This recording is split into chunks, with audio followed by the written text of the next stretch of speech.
Ahí tenemos la vista, una vista amplificada, una vista microscópica, un tanto recreada, ¿no? Realmente no es así. Lo que podemos ver aquí, a manera de unas células muy esféricas, vienen a ser los glóbulos rojos. ¿Por qué se caracterizan estas células? Vamos a utilizar este gráfico para poder observar. Primero, se caracterizan por su forma. Y hacia la parte central, los glóbulos rojos, chicos, no tienen núcleo. Los glóbulos rojos carecen de núcleo. Los glóbulos rojos tienen un tiempo de vida de 120 días dentro del organismo. ¿Ya? Ahora, entonces, si estas células no tienen núcleo, ¿cómo se reproducen? Estas células se producen a nivel de la médula ósea de los huesos largos. ¿Ya? Cuando estas empiezan su etapa de envejecimiento en un proceso llamado hemocateresis, las células de los glóbulos de la médula ósea empiezan a producir nuevas. Es decir, constantemente se van removiendo. ¿Ya? Esa es la característica fundamental de los glóbulos rojos. Carecen de núcleo. Estas estructuras de color blanco recreadas que podemos ver son glóbulos blancos. Y los glóbulos blancos, a diferencia de los glóbulos rojos, sí presentan núcleo, ¿ya? Y su núcleo va a adquirir una forma diversa que va a permitir identificarlos desde el punto de vista del laboratorio clínico, porque la característica nuclear de cada una de estas células nos dan indicativo de determinada enfermedad. Luego les voy explicando esto. Entonces, se dice los glóbulos rojos tienen forma esférica bicóncava, de un disco bicóncavo. Si nosotros miramos de perfil, podemos ver esta imagen. ¿Ya? Entonces, esta imagen para ver cómo son los glóbulos rojos. Entonces, decíamos, la sangre es un fluido que circula en el interior de los vasos sanguíneos. Su complejidad ha llevado a que sea considerada como un tejido. ¿Y por qué lo consideramos tejido? Porque tiene diversos tipos de células. Este tejido representa del 6 al 8% del peso, de la masa del individuo, lo que puede representar, en el caso de una persona adulta, un volumen entre 4 a 6 litros en promedio, teniendo en cuenta que la mayor cantidad de sangre lo tiene el varón, a diferencia de la mujer. Más o menos la diferencia en litros es medio litro. El hombre tiene medio litro más de sangre. Ahora, ¿qué funciones cumple la sangre dentro de nuestro organismo? ¿Por qué es tan importante? Primero, es la función de transporte. A través de este tejido se transporta todas aquellas sustancias que nuestro organismo necesita. No solamente oxígeno y dióxido de carbono, sino también sales minerales, hormonas, también todos aquellos macronutrientes producidos durante la digestión. El vehículo encargado del transporte de todos los requerimientos de cada una de las células es la sangre. Pero así como lleva todas las sustancias que requiere el organismo, también regresa trayendo todas aquellas sustancias de desecho, sustancias que ya no le sirven a cada una de las células. Ahora, ese llevar y ese traer lo hacen de manera independiente. En el caso del hombre, ellos no se hacen a través de los mismos conductos sanguíneos. El que lleva, si recordamos un poquito, constituye la sangre arterial y viaja a través de las arterias. Y quien regresa constituye la sangre venosa y viaja a través de las venas. Ya, entonces, permite el transporte de sustancias. Otra cosa es, interviene en la homeostasis. La homeostasis es el equilibrio químico en el cual se encuentra nuestro organismo. nuestros niveles de iones, nuestros niveles de agua, tienen que estar en equilibrio dentro de nuestro organismo. Cuando hay un desequilibrio, se produce un signo, un síntoma, que es una reacción, que es un mecanismo de defensa que tiene el organismo para decir, alto, alto, está pasando algo acá. ¿Quién se encarga de regular ese equilibrio? Es la sangre. Por eso es que cuando una persona tiene alguna dolencia y no se puede identificar qué tipo de dolencia es, el médico pide inmediatamente un hemograma. Dice, por favor, les requiere un hemograma completo. El médico tecnólogo se encarga de analizar todos aquellos componentes químicos de la sangre y existe un parámetro que es lo normal y cuándo puede verse alterado. Y a eso lo estudia el médico tecnólogo.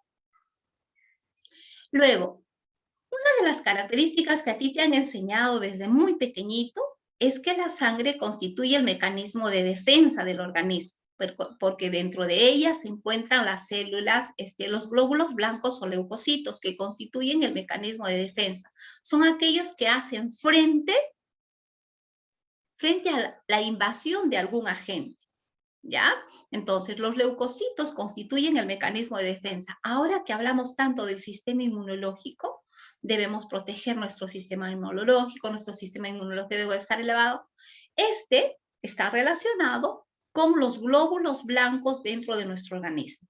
Ahora, los glóbulos blancos también se ven alterados por la invasión de determinado microorganismo y los médicos tecnólogos pueden identificar a través del análisis de una gota de sangre, análisis de laboratorio, análisis bioquímico, pueden identificar qué tipo de afección tiene esta persona. ¿Ya? Ahora, esas son las 3 funciones más importantes de la sangre. Ahora hablemos un poco de los componentes sanguíneos. El primero es la parte líquida de la sangre, conocida comúnmente como plasma. Está constituido principalmente por agua, pero dentro de ellas también existen proteínas importantes, como la albúmina, el fibrinógeno. Son proteínas que cumplen función indispensable dentro del organismo.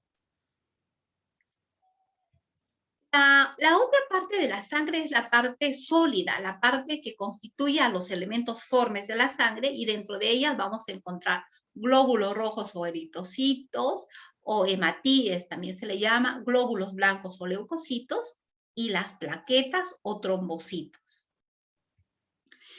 Los glóbulos rojos, dice, ¿no?, son responsables de dar el color a la sangre por su alto contenido de hemoglobina. La hemoglobina es una proteína. La hemoglobina es una proteína que tiene o que presenta un elemento químico fundamental. ¿Qué elemento químico fundamental tiene la hemoglobina? ¿Recuerda? ¿Alguien recuerda? Prende su audio si recuerda. La hemoglobina tiene un elemento químico fundamental. Es muy característico por su color. Se nos recomienda, dice, tienes que comer tal alimento porque ese alimento es rico en... ¿Alguien sabe? ¿Por qué comemos sangrecita? ¿Qué hay en la sangrecita? Si no tenemos eso, ¿qué cosa nos da? Anemia, ¿no es así? El elemento químico que tiene la hemoglobina es el hierro, chicos.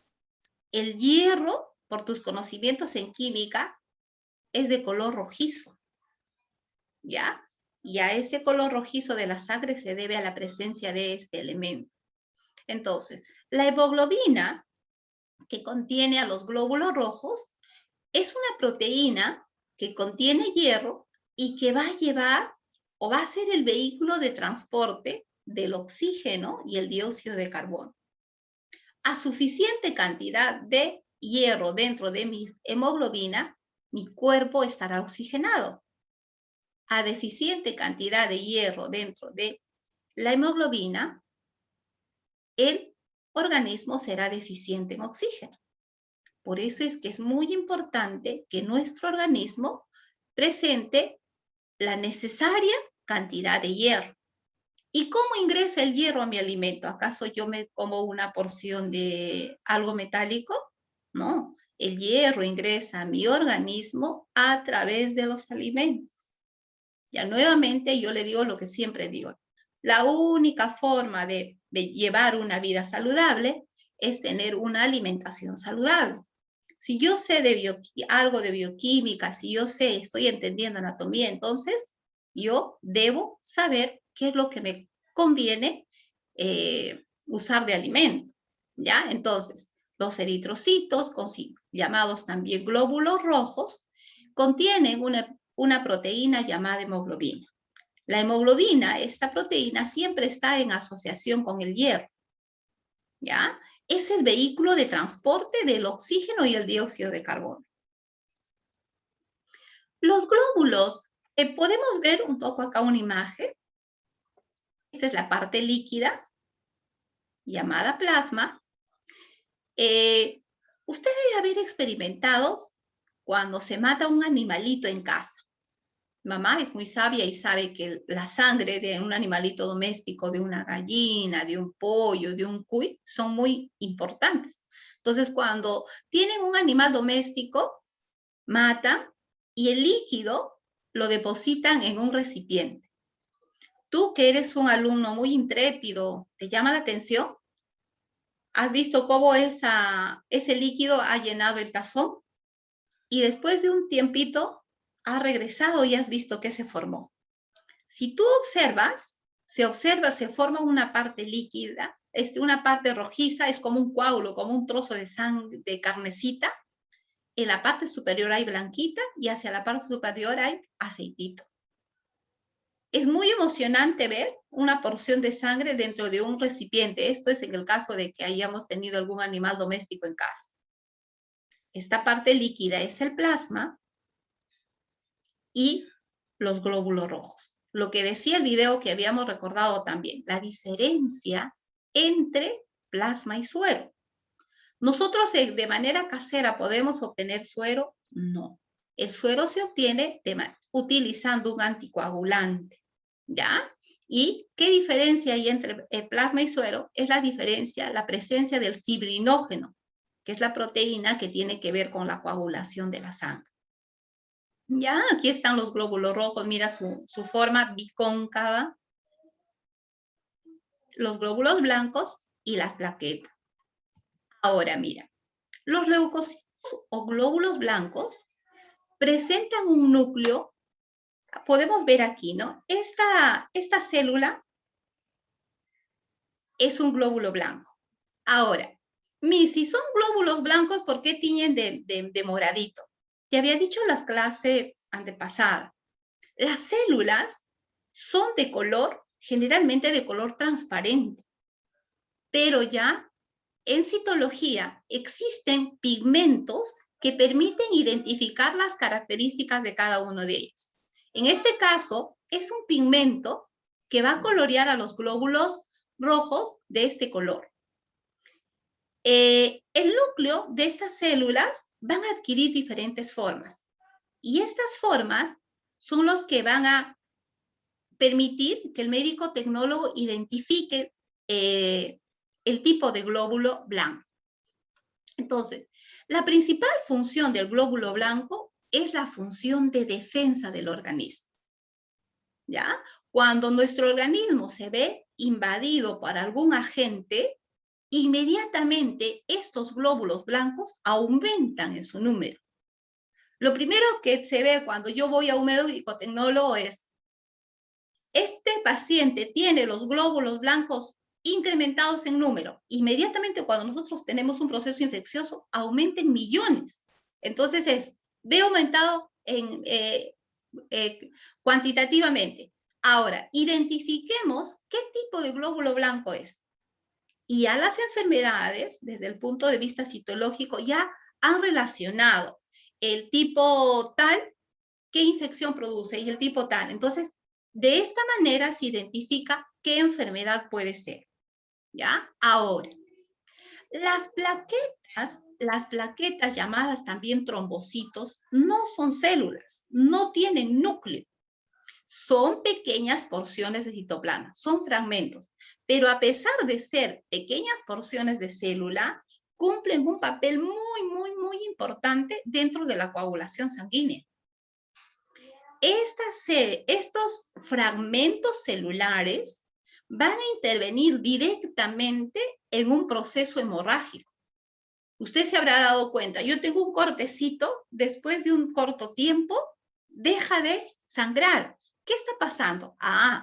Las plaquetas están formando un tapón biológico, ¿ya? Ahora, también el tiempo de coagulación en una persona es variable, depende del organismo de una persona.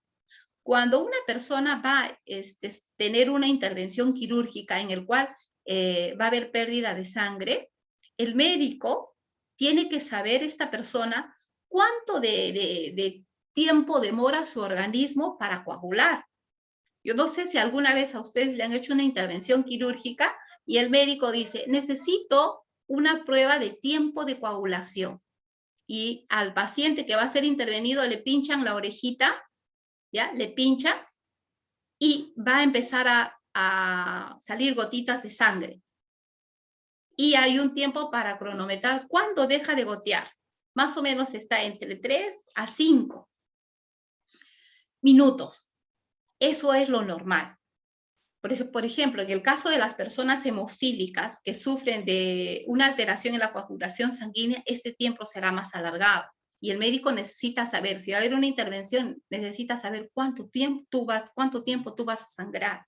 Entonces, todos estos parámetros están estudiados o los estudian los médicos tecnólogos. ¿Ya? Por ejemplo, mira, en esta imagen, ya te había dicho que las células del tejido sanguíneo se forman en la médula ósea de los huesos largos. La forma del glóbulo rojo es así, de frente y de perfil. Y las diversas formas de los glóbulos rojos glóbulos blancos son así. Y cada uno de ellos están relacionados con una determinada enfermedad. Dentro de estos glóbulos rojos, los más abundantes son los linfocitos. Ya hay un incremento de linfocitos y ya es un proceso infeccioso. Y cada uno de ellos ya te indican qué tipo de enfermedades. Y las plaquetas son fragmentos celulares, no son células. ¿Ya? Entonces, ahora, cuando nosotros hablamos de sangre, es importante tener en cuenta el tipo de sangre de una persona. Y siempre nos hemos preguntado, ¿no es así? ¿Y por qué yo tengo RH positivo y mi hermana tiene RH negativo? ¿Qué significa eso? Para poder clasificar los tipos de sangre, existen dos factores. La mayoría de ustedes ya debe recordar. Un factor rhesus y un factor ABO. El factor rhesus clasifica la sangre en positivo y negativo. Y el factor ABO clasifica la sangre en A, B, AB y O. En nuestra sociedad, nosotros hemos unido los dos factores y les damos como único. No, son dos factores diferentes, ¿ya? El más conocido, el más popular, es el factor ABO. El factor ABO nos dice que hay un tipo de sangre A, hay un tipo de sangre B, hay un tipo de sangre AB y hay un tipo de sangre O. ¿Qué me indica eso? Solamente son identificaciones bioquímicas. Acá no te dice que el A es más saludable y el O no. Esto no tiene nada que ver. Son características genéticas respecto al tipo de anticoagulante que hay dentro de tu organismo. El tipo de sangre AB es el tipo de sangre que puede recibir cualquiera de los tipos de sangre. Puede recibir el tipo A, puede recibir el tipo B o puede recibir el tipo O. Y el tipo de sangre O es la sangre que puede donar a cualquiera de los cuatro. Pero como esto está relacionado con nuestro aspecto genético, entonces dentro de nuestra población peruana hay personas que tienen sangre tipo A, hay personas que tienen sangre tipo B, AB u O. Inclusive dentro de nuestras familias también. El hecho de que mamá sea O positivo no significa que todos vamos a tener lo mismo. Puede ser que dentro de nuestros genes respecto al factor de sangre haya habido un factor diferente y justo alguno de nosotros hayamos tenido él. ¿Ya? Entonces, esto es un factor que es indispensable conocerlo. ¿Por qué es indispensable conocerlo?